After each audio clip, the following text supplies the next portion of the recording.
Hello everyone and welcome to our Kawakeb webinar. Our guest today is Dr. Barbara Redman.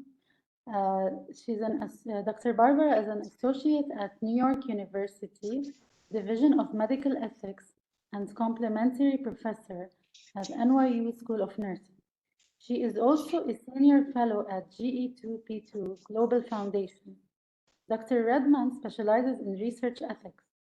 Her new book, Research Integrity Reconstructed, lays out the case for reform toward research integrity in the biomedical sciences, highlighting those who have developed practices, tools toward that end.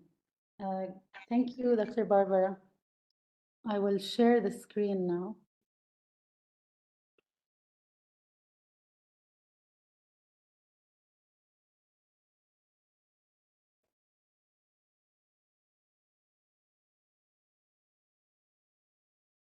Thank you. You need to go back to the first slide. Way back. There you go. Thank you. And I don't know if you can put it on full screen, but if you can't, that's all right too. Okay. So I'd like to start by telling you a story. About 10 years ago, I wrote a book on research misconduct.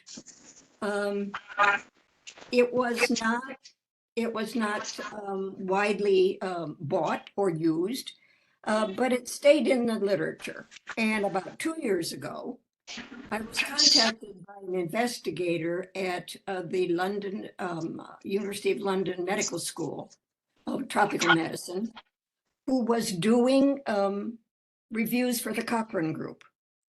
As you well know, the Cochrane Group is highly esteemed, and what it does is pull together literature on a particular topic and summarizes it, and its reviews are considered to be very what I would call laudatory or at least very clear. And what this investigator said to me was, we think, a couple of us doing reviews for Cochrane, that about 40% of the scientific literature is seriously flawed or fabricated. And I thought, whoa, that's something to be concerned about. So if we could go to the next slide. So I was in the middle of writing this book on integrity, and thought that I would pull together this webinar for you, and very much want to hear your questions. To start off, responsibility of science is to produce valid knowledge. And what the investigators from the Cochrane Group were telling me was that a big chunk of the biomedical literature was not valid. We also, of course, need to protect subjects, whether animal or human. And then I think it's necessary to step back and say science is produced and disseminated by institutions, not just by individuals. And what are those institutions? Scientific community, like, for example, the biomedical science community or the allergy infectious disease community within the biomedical community. And those groups make standards. And when they do peer review, they uphold those standards. So that's one. The second group is funders. Those are the people who provide the money to do the research. Recently, we've come to understand that many funders may have conflicts of interest, which is a serious problem. Thirdly, we have research producing institutions, those that get the money from the funders and do the research. That's usually universities or industry. But currently, industry does about 60% of the research or funds a bunch of academic research. And industry's problem is that it is totally non-transparent. It is opaque. At least according to US law, it is not required to disclose anything related to its research, and that has serious consequences. Next, you have regulators like the Food and Drug Administration. and those individuals and groups have certain responsibilities as well. Then you have journals. And we have noted that journals are in a situation, if you could go back to the previous slide. Nope, back more to the second slide. There we go. Journals, I have a series of concerns as well, which we will look through, and repositories. Now let's go back through this set of institutions. And let me say first, most regulations about research integrity are aimed at individuals. An individual scientist is not supposed to fabricate or falsify data. An individual scientist is supposed to declare his or her conflicts of interest. If there are punishments, they come to the individuals. The sadness of all that is that the individuals cannot control the wider landscape in which they operate. And so we have to be much more clear about the responsibilities of each of the groups that I've just indicated here. Scientific community. We know there are serious problems in some scientific communities, that much of their research is funded by commercial sources, and as a matter of fact, heavily infected with bias. Sometimes the scientific community does not have good mechanisms by which to control the quality of research, which should be done by peer review, but which is in itself biased. So scientific communities do not wish to be controlled by outside forces, but they have responsibilities, and they should ensure that those responsibilities are met for quality of research. Funders, I've indicated already that they may very well have biases, and in the case of industry funders, which is 60% of the research, they may require that the industry signs off on the research, and which is a clear violation of academic freedom. And there are many studies now that show that industry funders, the studies that come out of industry funders, are heavily biased toward their products. That's a serious problem. Universities, let me just say a few words about universities after having been a dean in 3 universities. They basically are not very transparent about how they deal with issues related to research integrity. They are not sure that their investigators are actually following research integrity. When they are found to not to have fabricated or falsified data, then it's the individual that is punished, even though the university may not have a very good environment. Journals are probably the group that is the most at risk right now, for 2 or 3 reasons. First of all, they have consolidated into 5 international journal companies. Their profits are assigned or are indicated at 35 to 40%. Journals therefore the journal companies make 35 to 40% profit. At the same time, they require peer reviewers to review materials free as part of their service to the scientific community. And journals do not very well monitor themselves. We know there are a number of predatory journals who simply will publish anything without peer review. So what's happening now, I think, is a backlash at journals. What's happening is that the notion of open science is surely taking a move forward, and journals are in a big struggle to try to adapt to that. Next slide, please. So what I'm saying is that the institutions of science are the ones who should have much more responsibility, much more responsibility than they do now, but they are not held accountable. And almost all of the flack, so to speak, ends up at individuals. And the worst of it is the responsibility to individuals is set into the regulations for research misconduct, etc. That's not fair at all. So let me tell you a little bit maybe about 5 years ago, I spent a year at Harvard Law School, where I was studying the whole notion of research integrity, and came onto the theory of institutional corruption. Unlike other theories of corruption, which focus on bribery, this does not focus on bribery. It simply says that institutional corruption is manifest when there is a systemic and strategic influence which is legal or even currently ethical, that undermines the institution's effectiveness by diverting it from its purpose. One possible consequence of such corruption is that the institution is incapable of achieving its purpose or finds it more difficult to do so. If you could go back a slide, let me say why this is such a very important theory. Back one slide, please. Oh, back one slide. The other way. To the second slide, to one more slide back. There you go. All right.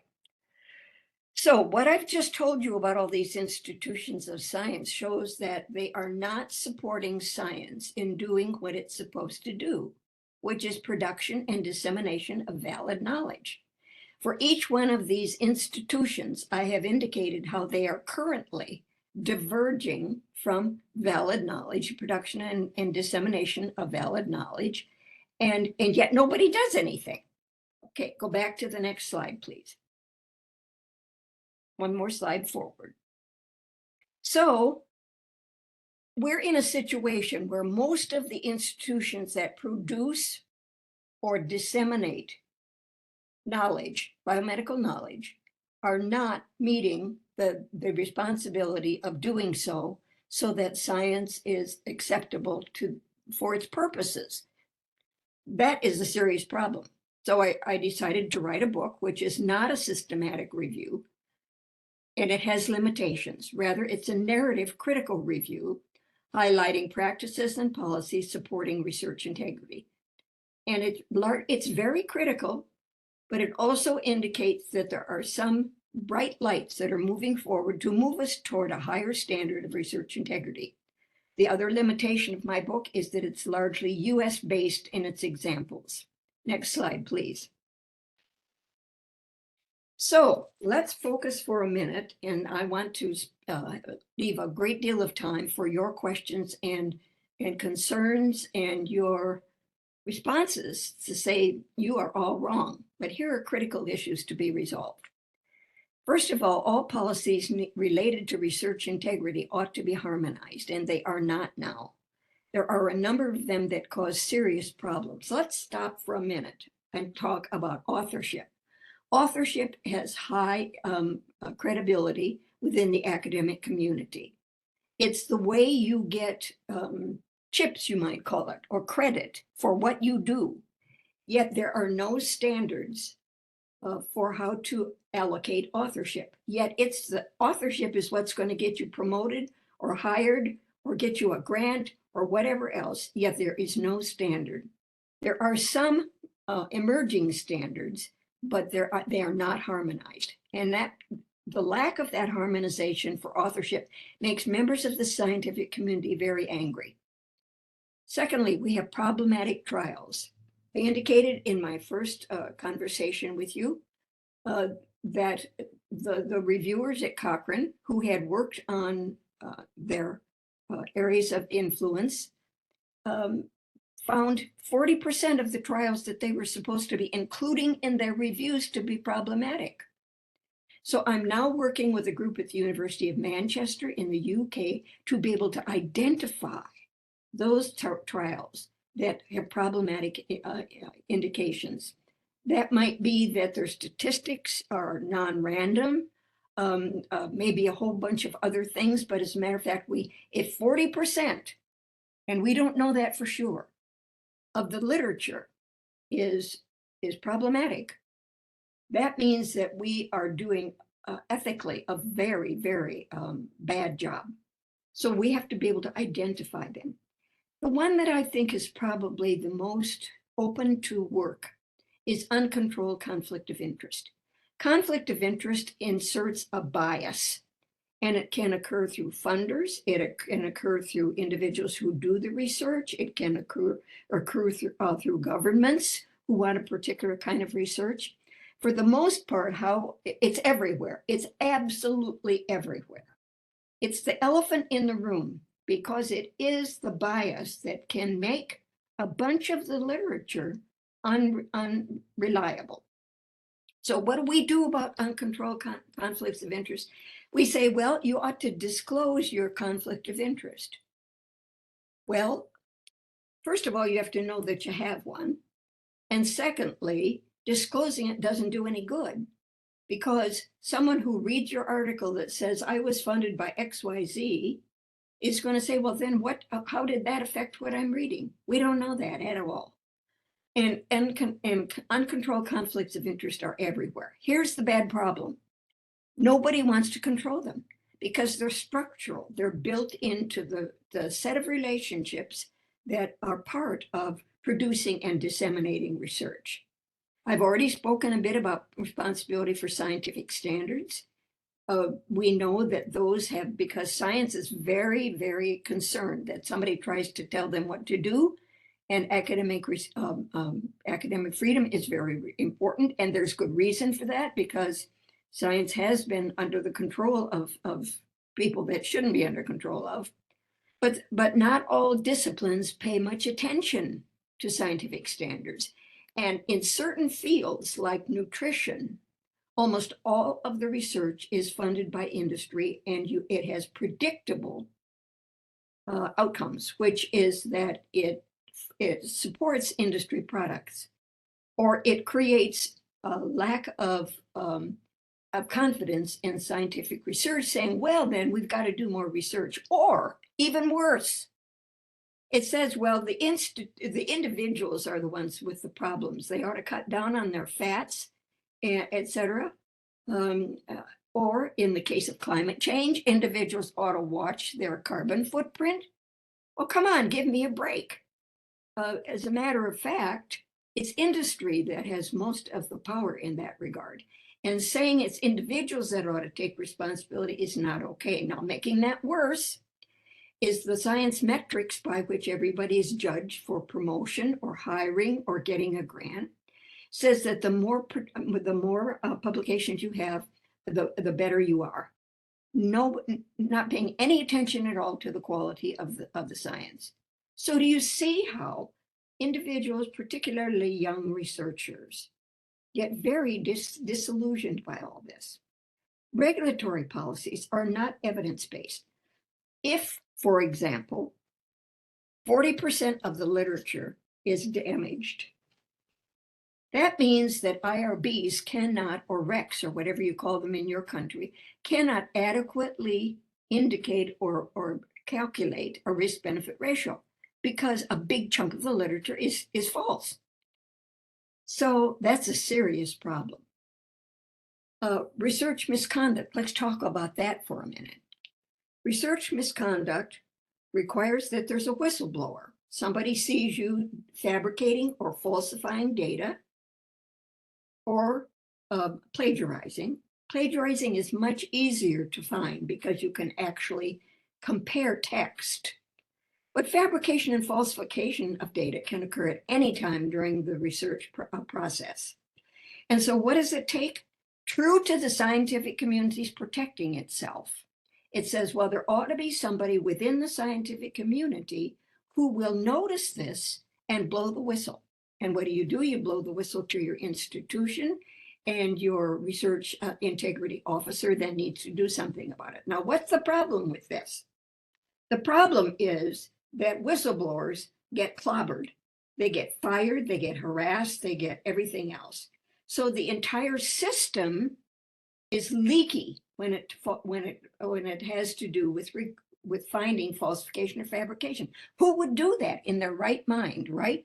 That means surveys have been done that show that maybe 1 or 2% of the literature has been affected by fabrication or falsification, but we have no idea if that's correct or not. None, because what whistleblower would have risked their future by calling attention to it? So we don't know.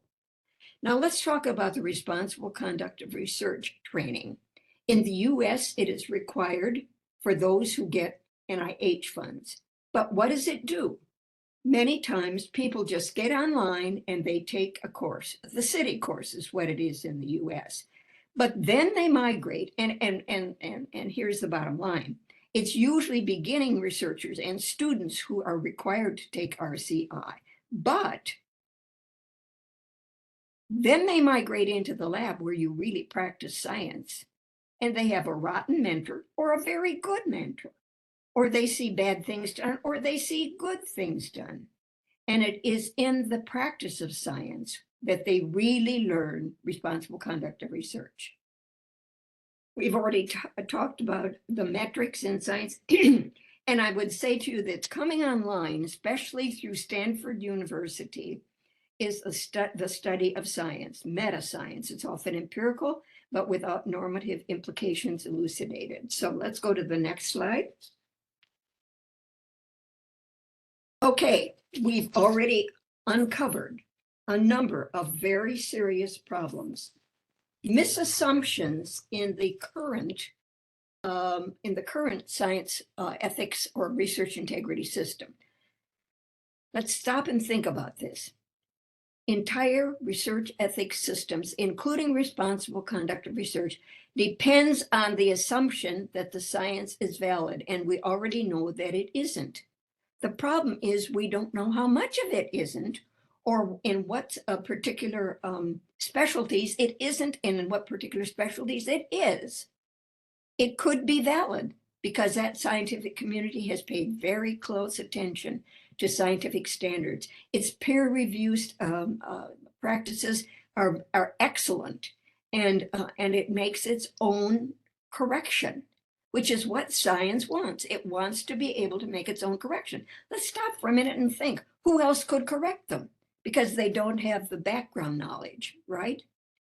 But if you come to a field like nutrition, which has been heavily infiltrated with and almost entirely funded by industry, which biases the research toward its products, then you say, well, what's going on here? Well, the answer is there's not much public funding for nutrition research, not at all.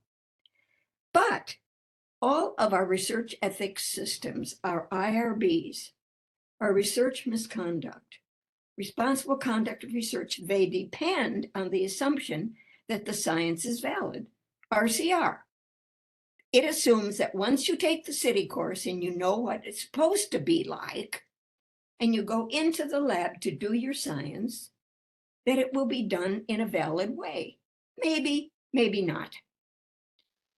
So I tell you, I think the research ethics, research integrity system is under serious problems because it's assuming that certain things are true when they are not necessarily, or they're sometimes true and sometimes not. Science self-management. We've already talked about this. It depends heavily on whistleblowers who face retaliation. So we have no idea, none, of how much of the research out there is fabricated or falsified, because no whistleblower in their right mind would sacrifice their career for blowing the whistle, so to speak. We've already indicated that most regulatory controls are directed at individuals, not at their institutions, even though the institutions create structurally unfair conditions of work.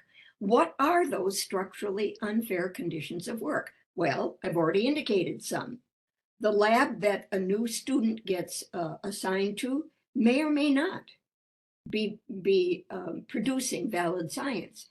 There is an outrage now among postdocs around the world that they are being belittled and not supported by the investigators they work with.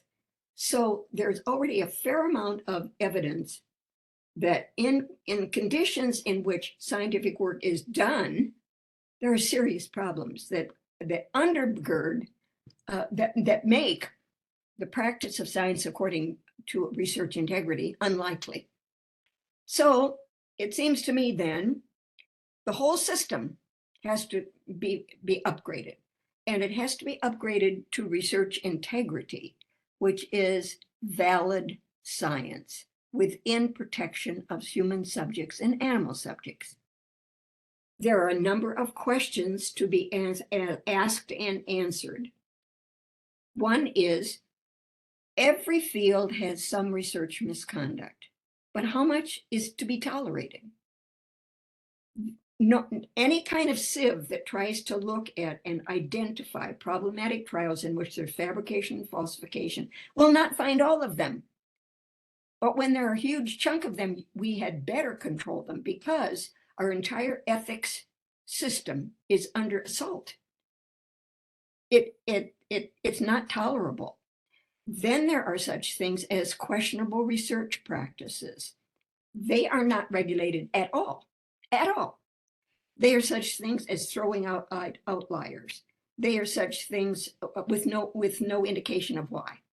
There are such things as fishing, or keeping on gathering data until you reach your hypothesis, or cutting it off before because you've already reached your hypothesis and you don't want to have any more subjects coming in because it would disprove your hypothesis. And here you get back to the whole business of how the structure is unsatisfactory. Because if you have a negative effect from your study, it will not get published. So, questionable research practices. You dump out your outliers without explaining why.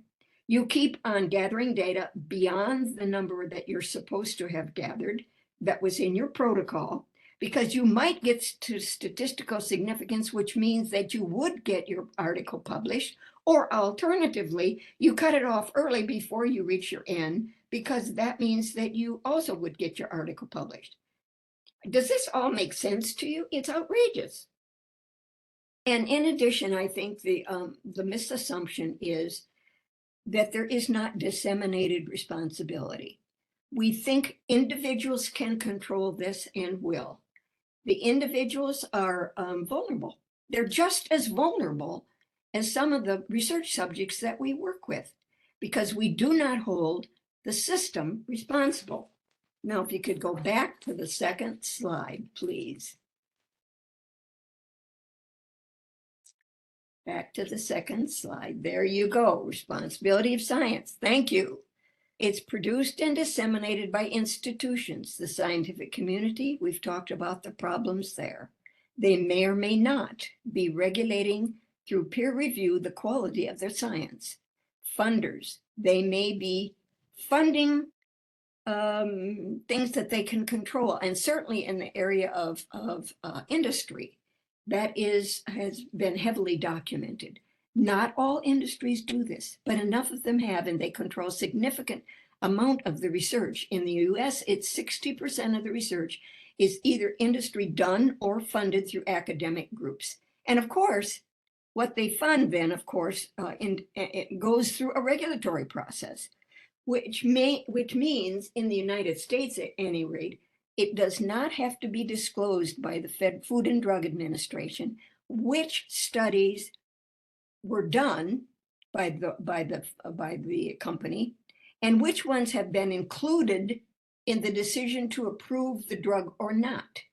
All that has to be disclosed is that there were some positive studies. That could mean there were a whole bunch of negative studies that didn't get factored into the regulator's decision. Not okay, not okay. Research producing institutions, let me give you a few more examples that I'm hoping to persuade you, but you may or may not be persuaded. Universities.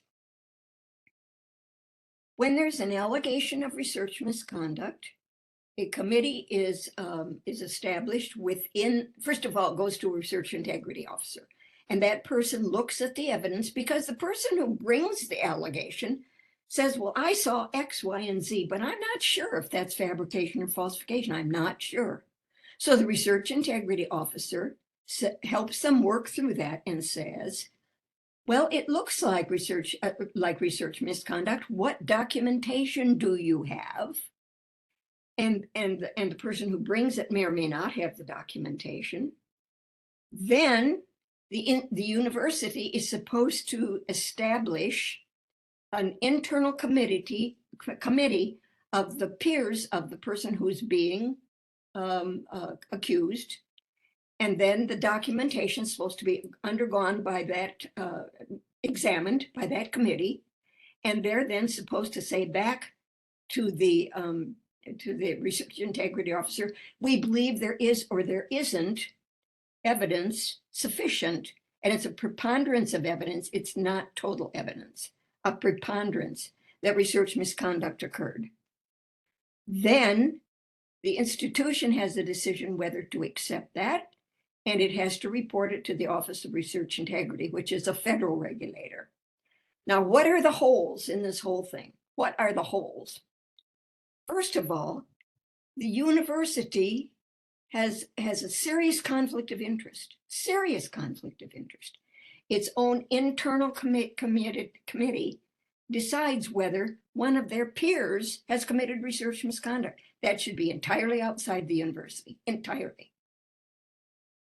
Secondly, when the university has the option of reporting to the Office of Research Integrity or not. If they do report it, the Office of Research Integrity is purposely underfunded so that it cannot review those cases. That gives you an example of what happens within universities. Then the next question is, well, how about the documentation that internal committee looked through? It should be available to be audited, right? To make sure that they didn't have a bias, or that they looked at all the information, or that the information that was there looked to be real. Most of them do not contain an adequate track record or a documentation so that an external auditor could come in and audit what that committee did. Now, that's just a beginning for all of the ways in which universities and industry, which are research producing institutions, are undermining valid knowledge, sometimes, not always. Regulators already indicated the FDA doesn't have to look at all the studies that were done to support a particular drug that they want to have approved. They can just choose whichever ones. Well, first of all, the industry can choose whichever ones they want to send in, and then the regulator doesn't have to equally weigh all of the studies. Journals, we talked about journals. So it seems to me here's the bottom line. It's not possible to get to research integrity, which is the responsibility of science, by just saying, well, individuals who are producing research have got to do better. They can't fabricate or falsify. They've got to live within a system of bad metrics. Rather, every single institution we're talking about here has to improve. It has to improve. And I will stop here and take questions.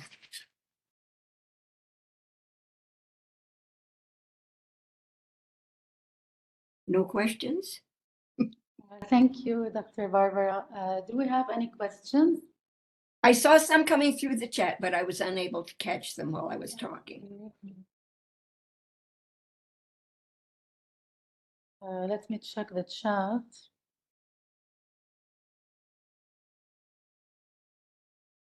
Okay, we have here.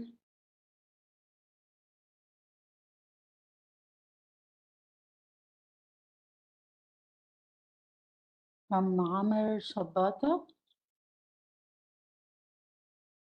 If the question was in the chat, you might be able to read it off to me, and that would be very helpful. I think it's a comment. It's a comment. Okay, go ahead. It's an amazing webinar. It tackles an unknown issue of ethics of research and the real situation of the reality of academic freedom and independence. Right, right. Academic freedom. Please don't misunderstand me. Academic freedom is extremely important because there are all kinds of entities that have tried to influence academic freedom. Absolutely. And to squash it. But the truth of the matter is that academic freedom comes with responsibilities. And there are two responsibilities in response to your question, comment, that are really, really important. And that is that the community, the academic community, which usually is a discipline, is monitoring itself and keeping the quality of what it does up to snuff. That's what's important. But there's nobody that's held accountable that occurs, either at the discipline level or at a higher level. So that's a serious problem. In addition, although it has to be carefully done, and some of the good examples in my book show that there are some institutions, usually they're research centers outside of universities, that they say, well, let's step back for just a minute. And let's say that it's not just the individual scholar's responsibility for the quality of the research. Neither, we know, is peer review all that perfect, because there are some very serious mistakes that happen with peer review, including conflict of interest, which we try to control. But in addition, we have other problems that need to be worked through. And that is that the institution itself, the university, without interfering with academic freedom, can be supportive of the scientist. And some of the good examples in my book are like this. They make it clear that responsible conduct of research training isn't just once, and that it isn't just a city training online. It's how you live your everyday science. Therefore, they very carefully and in good colleague form talk to people who are doing science and say, what would you like to be updated on? The notion that you can come out of a PhD, first of all, assuming that you know what you're doing, which not all PhDs do, including me, and then say, well, I've done my research integrity training, I don't need to ever do it again. No. All professions require continuing education. Medicine, nursing, whatever. It may be imperfect, but it ought to be absolutely built into the institution that when new things come along, that there is widespread, open education without any sense of guilt that you don't know what you're doing. Take, for example, AI. It's inundating all of us, is it not? We don't know how to make sense of it, heads or from tails.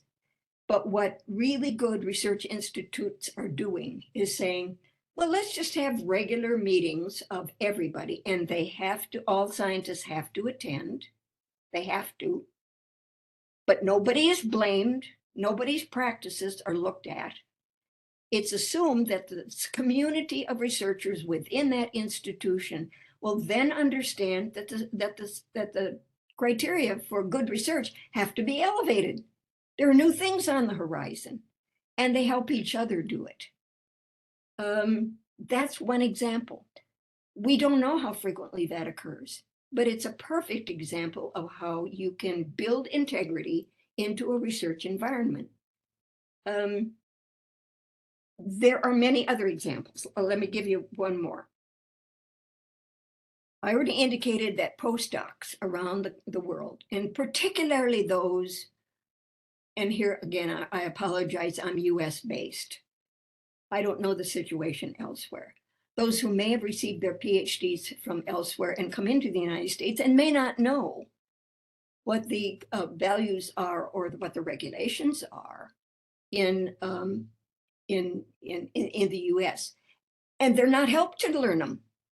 Any university that takes postdocs from a different culture, even from within the United States, she has a special responsibility for assuring that they know what is okay and what's research integrity and what is not. And they should not be blamed if they make a mistake. There are some cultures in which plagiarism is quite differently defined than it is in the US and elsewhere.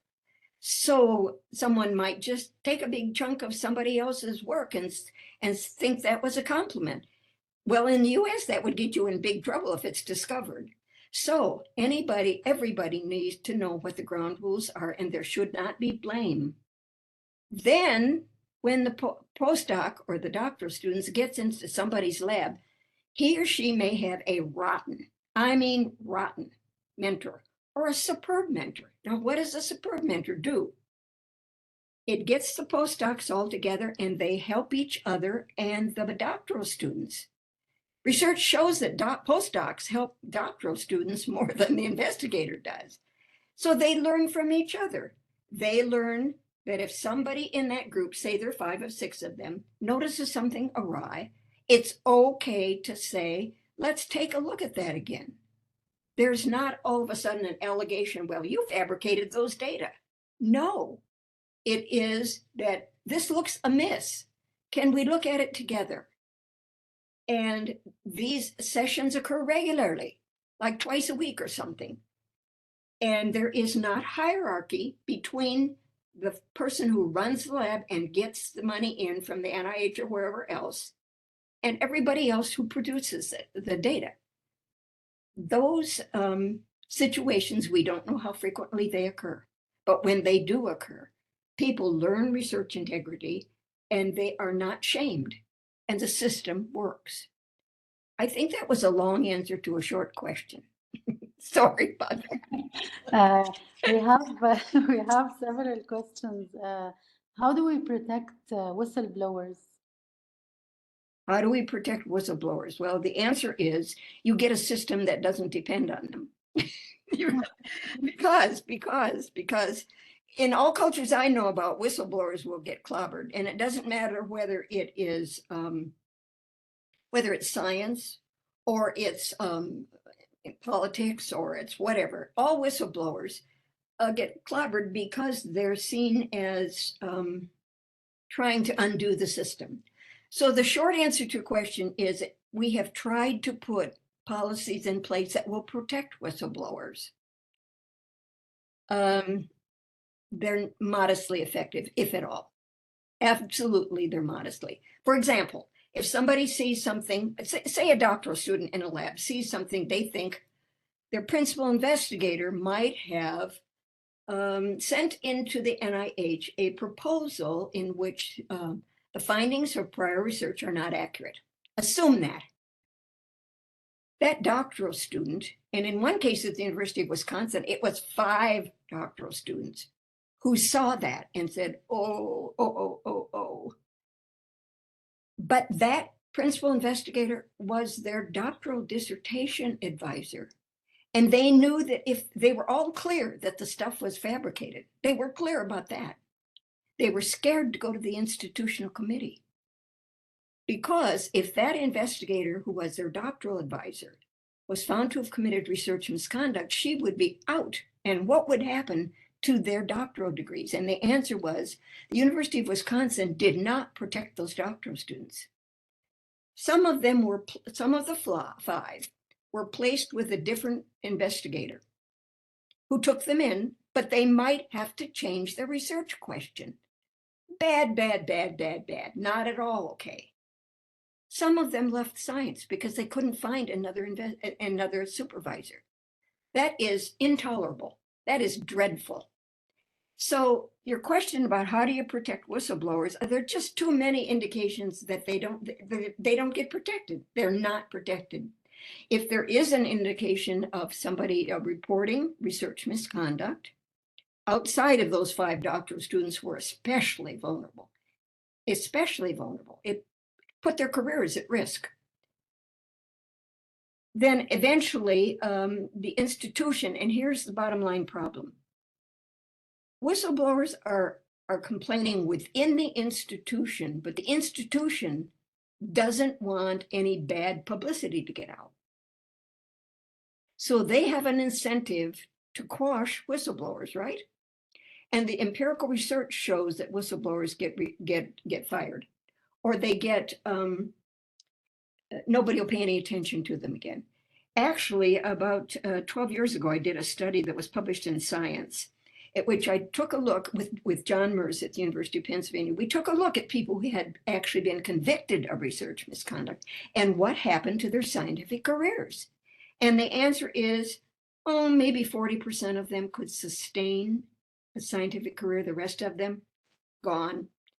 So not only is it whistleblowers, but it's people who are been found to have committed research misconduct. And here are the misassumptions, which I should have added. The misassumption is that people who have committed research misconduct understood what research misconduct was. As a matter of fact, one of the interviews I did said, I didn't know what it was.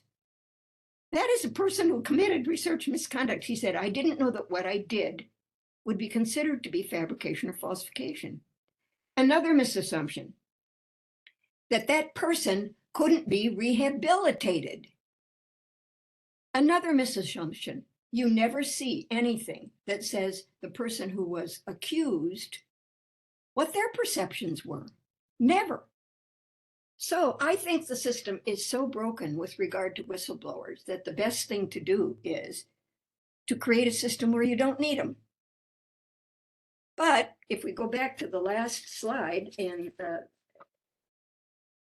I'm telling you, it would take a miracle to get a system in which whistleblowers could be protected, because the system depends on them, so it buries everything else that comes along.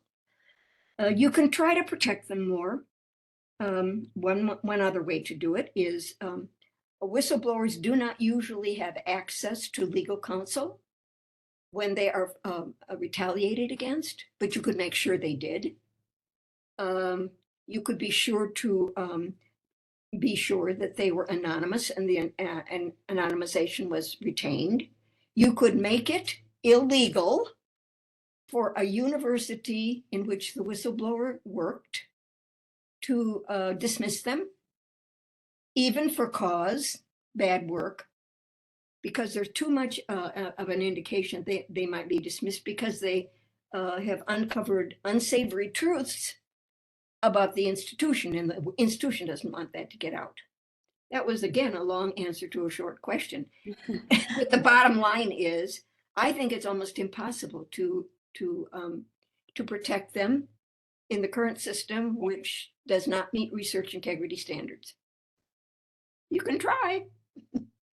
We have several questions. Sure. How can we monitor and evaluate the institutional environment in terms of supporting the integrity in conducting of research? And can we use this knowledge for continuous quality improvement?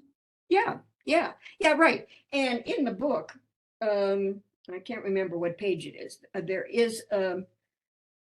There are some measurement instruments that can be used, and they can be used within a department in a university or within a subgroup in a university, and it measures the integrity culture.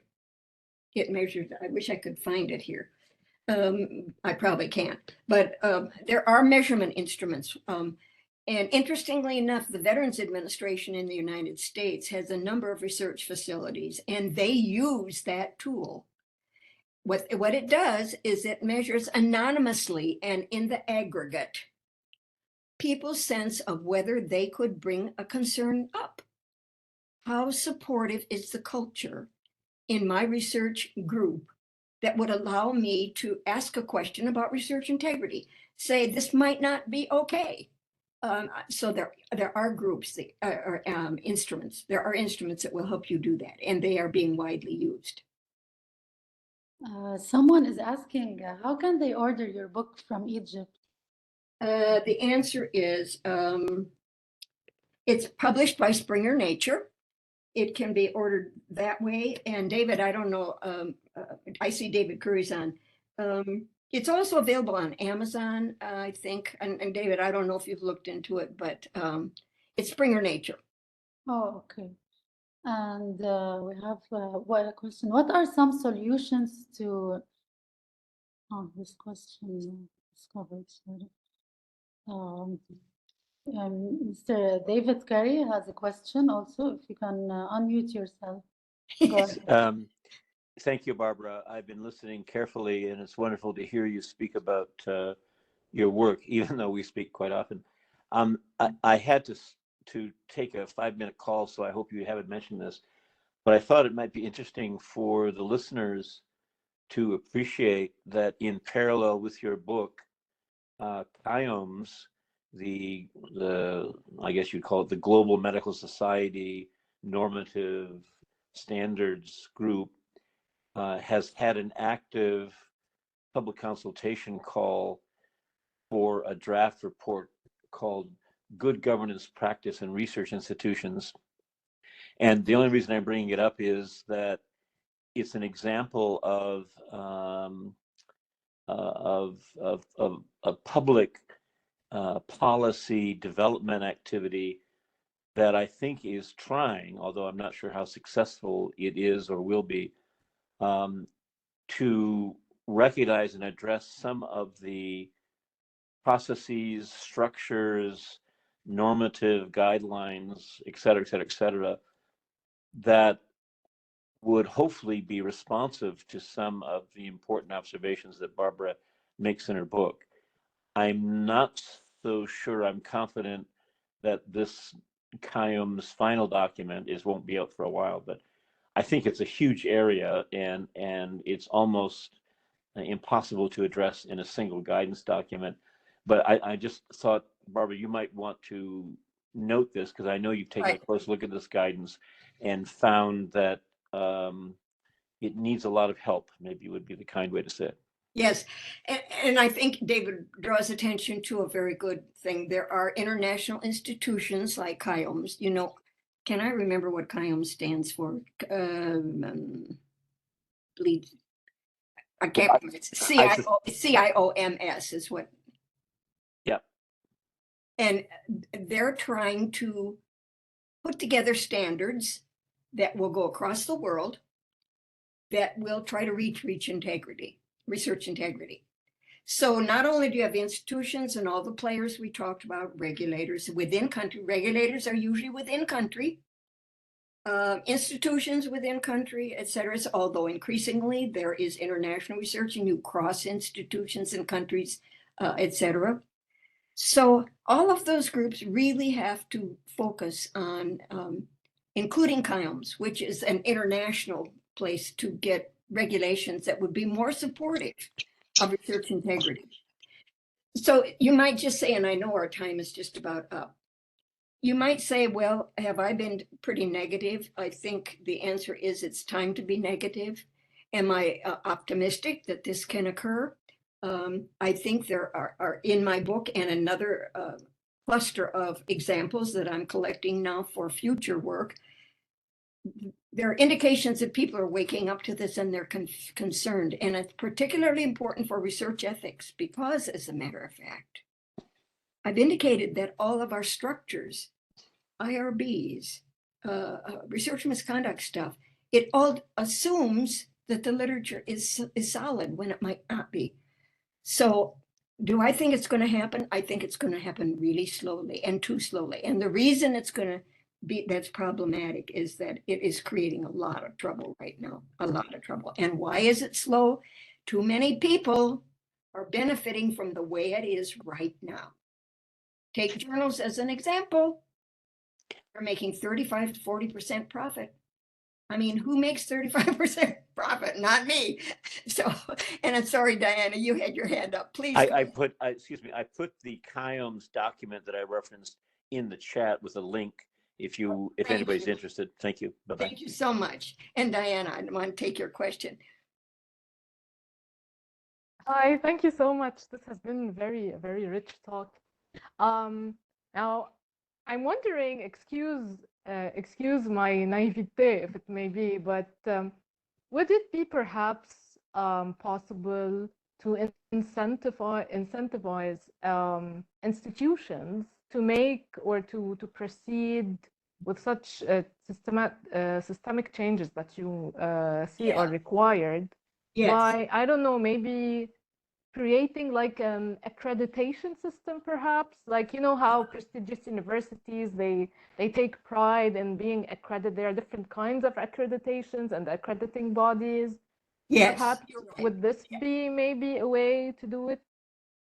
Well, the answer to your question is theoretically yes, but the accrediting bodies that are in place now that accredit IRBs do not attend to this kind of stuff at all. Okay. Yeah, I'm not really well informed about IRBs being accredited, so I wasn't. Well, it's Diana, it's a voluntary accreditation, and Yeah, yeah.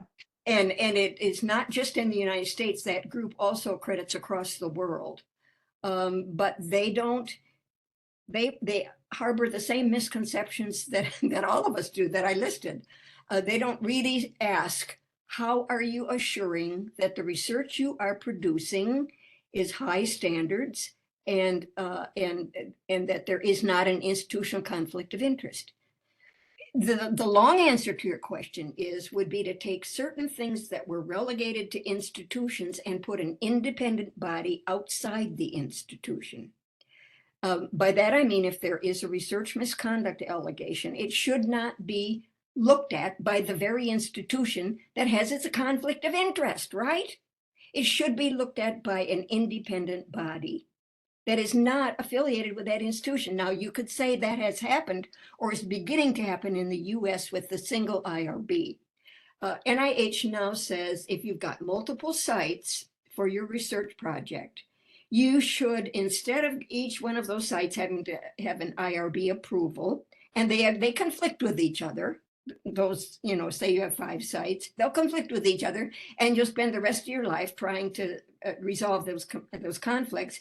Instead, you should use a single IRB that those five institutions will acknowledge. Well, single IRBs are less likely to be conflicted.